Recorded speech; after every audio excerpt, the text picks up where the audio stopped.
This channel does not promote any violent, harmful, or illegal activities. All content provided by this channel is meant for an educational purpose only. Cancer Healer Center, a new beginning. Partha চট্টোপাধ্যায়ের জামাই কল্যাণময় ভট্টাচার্যর আজ গোপন জবানবন্দির সম্ভাবনা। এই মুহূর্তের breaking news, প্রাথমিক নিয়োগ দুর্নীতিতে ইডির মামলায় গোপন জবানবন্দি। পার্থ চট্টোপাধ্যায়ের জামাই কল্যাণময় ভট্টাচার্য আজ গোপন জবানবন্দির সম্ভাবনা রয়েছে। যিনি রাত সাক্ষী হবেন বলে জানা গিয়েছিল কিছুদিন আগেই, তিনি প্রাথমিক নিয়োগ দুর্নীতিতে ইডির মামলায় এই গোপন জবানবন্দি দিতে চলেছেন এমনটি জানতে পারা যাচ্ছে। সুপ্রিয়র থেকে আপডেট নেব এবং সুপ্রিয়, তার পাশাপাশি তোমার থেকে জানতে চাইবো পার্থ চট্টোপাধ্যায়ের জন্য এটা কতটা বিড়ম্বনার? দেখো, পার্থ চট্টোপাধ্যায়ের জামাই কল্যাণময় ভট্টাচার্য, তাকে ইতিপূর্বেও কিন্তু প্রাথমিক নিয়োগ দুর্নীতি মামলাতে এনফোর্সমেন্ট ডিরেক্টরেটের তরফ থেকে জিজ্ঞাসাবাদের জন্য তলব করা হয়েছিল এবং তিনি হাজিরাও দিয়েছিলেন।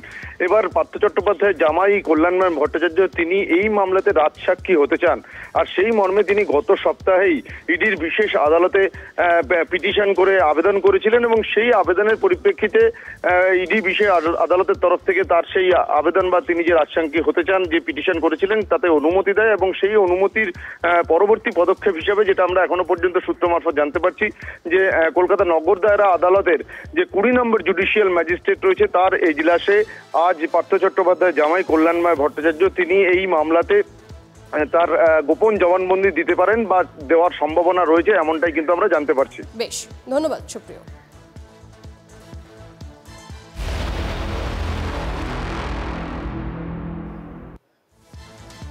এই মুহূর্তে আরেকটি খবর দিই আপনাদের। এই যে সংগঠনের হ্রাস, সেটা হাতে নিতেই কি অভিষেক ঘনিষ্ঠ শান্তনু সেনের দলে কামব্যাক হচ্ছে?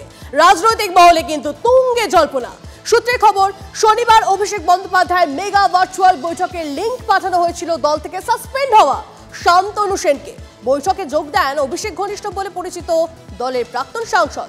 এরপর থেকে শান্তনু সেনের দলের মূল স্রোতে ফেরা নিয়ে তুমুল চর্চা চলছে। যদিও তিনি এবার ফিরতে চলেছেন কিনা সে নিয়ে একটা সংশয় থাকছে, চর্চা চলছে। কিন্তু সংগঠনের হ্রাস হাতে নিতেই কি অভিষেক ঘনিষ্ঠ শান্তনু সেনের দলে তাহলে কামব্যাক হচ্ছে?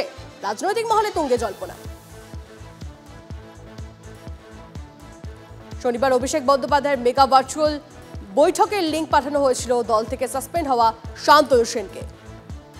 বৈঠকে যোগ দেন অভিষেক ঘনিষ্ঠ বলে পরিচিত দলের প্রাক্তন সাংসদ, আর এরপর থেকেই শান্তনু সেনের দলের মূল স্রোতে এই মুহূর্তে আমরা শান্তনু সেনের সঙ্গে যোগাযোগ করার চেষ্টা করি, তবে উনি কোনো রকম প্রতিক্রিয়া দিতে রাজি হননি। তবে এই নিয়ে তাহলে একটা জলঘোলা থেকে যাচ্ছে যে তার কি তাহলে কামব্যাক হতে চলেছে, নজর থাকছে।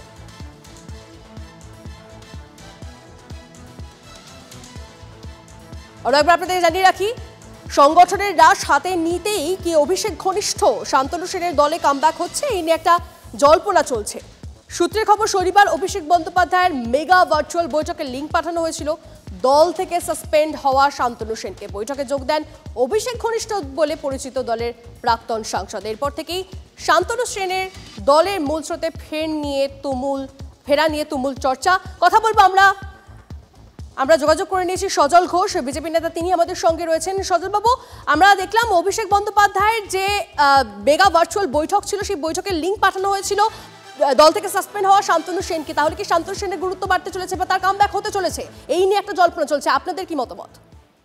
দেখুন, আমাদের কোনো মতামত নেই। ওই চোরেদের দলে কাকে ডাকবে কাকে ডাকবে না সেই নিয়ে আমাদের কোনো মতামত নেই।